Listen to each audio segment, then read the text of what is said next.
watched event in boxing history. The Iron Horse of America.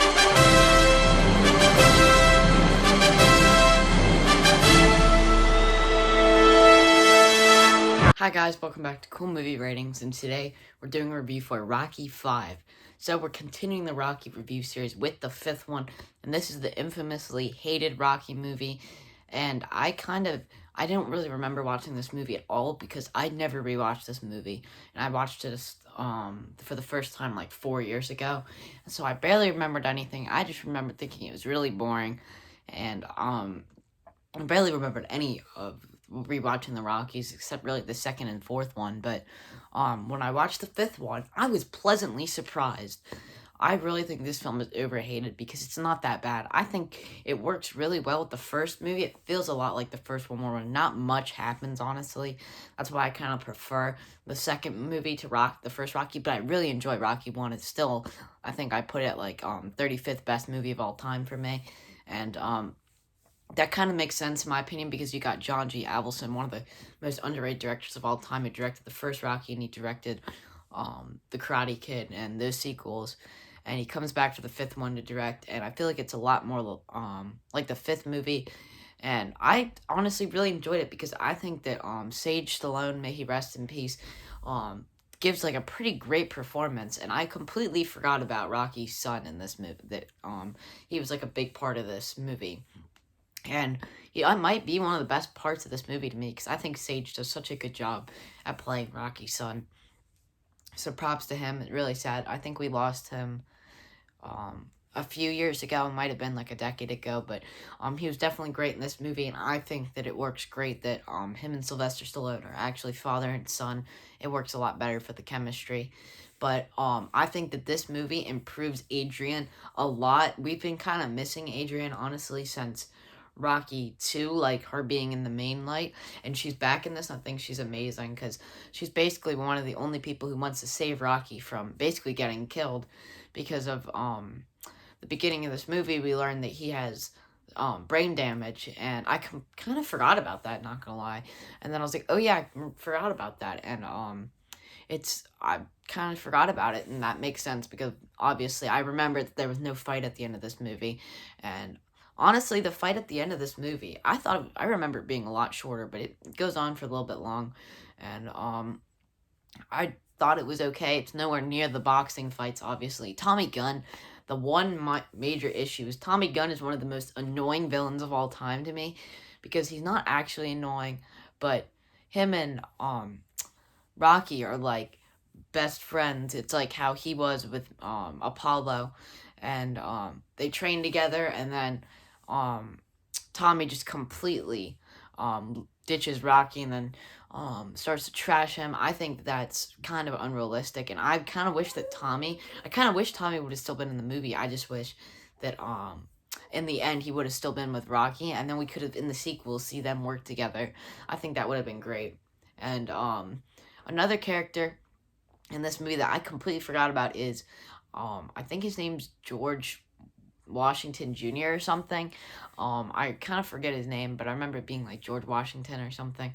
And this guy is like the promoter of a bunch of different boxers, and he wants Rocky to fight, and then he eventually convinces Tommy Gunn to fight for him, and that's what the whole conflict starts with.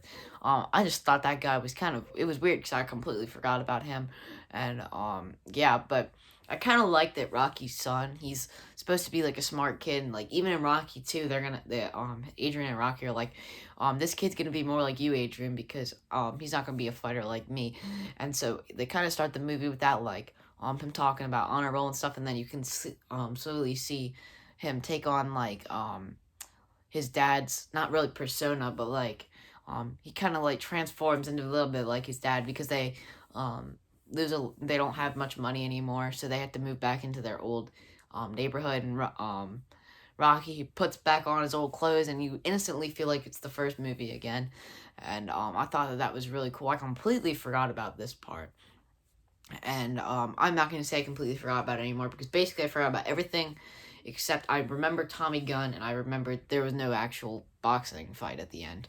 But this film is so overhated in my opinion because I think Sylvester Stallone gives an amazing performance in this, as always. I don't think he's ever given a bad performance in anything I've ever seen him do. And I kind of like that we got a Mickey, a little bit of a cameo in the middle of it. You can definitely tell that Burgess Meredith has aged quite a bit since Rocky 3, which was like 8 years before this. This one came out in 1990, which is another thing. I kind of feel like this definitely did not take place after Rocky 4. There's lots of things. So this take place almost instantly. And if you look at Rocky's son from Rocky 4 to Rocky 5, he ages like 5 years and like, I think it's supposed to be like 3 days. But I don't really care about that. But I think that this film, it's not like the other sequels. I think it's a lot like the first one, and I feel like it's definitely overhated because I actually really, I would not say I really enjoyed it because it still did bore me in a couple places, and you can definitely feel that it's not like the other sequels. But I think that John G. Avildsen, I think he did a great job directing this, and I bet that he was trying to make it more like the first one, and I definitely felt that. But I gotta talk about Bill Conti. I've talked about him on the 3 other Rocky movies he scored, and I believe that this is the last one. I think he might have died before Rocky Balboa. I don't know, but I know that this was probably his last one that he did, and I think you can instantly feel that Bill Conti's back because there's a couple musical cues that are kind of like remixes of the original theme, and I love that, and I could kind of tell instantly like that Bill Conti was back because if you didn't know, I mentioned in my Rocky 4 review, Rocky 4 different composer. Meanwhile, Rocky 1, 2, and 3 all had Bill Conti composing. And Bill Conti, I'm going to keep mentioning him as long as I can because he definitely deserves a lot more credit than he ever gets. I never hear him talked about, but he is one of the greatest composers, just up there with John Williams. And yeah. But Rocky 5, I'm going to give it like a 7.5 out of 10 because I actually thoroughly enjoyed this movie. I think it is way overhated and it will probably be my least favorite, but this really proves to me that there's no bad movie in the Rocky franchise. And I thought that this movie was very overhated, and I don't think that this movie should be as hated. I think that it works perfectly with the first movie. And I think it's a more of a breath of fresh air also, which could be nice to some people. But thank you guys so much for watching this cool movie ratings review. Let me know, do you guys despise Rocky 5? I don't despise it. I actually like it, as I mentioned. And yeah, thank you guys so much for watching this cool movie ratings video, and I'll see you guys later.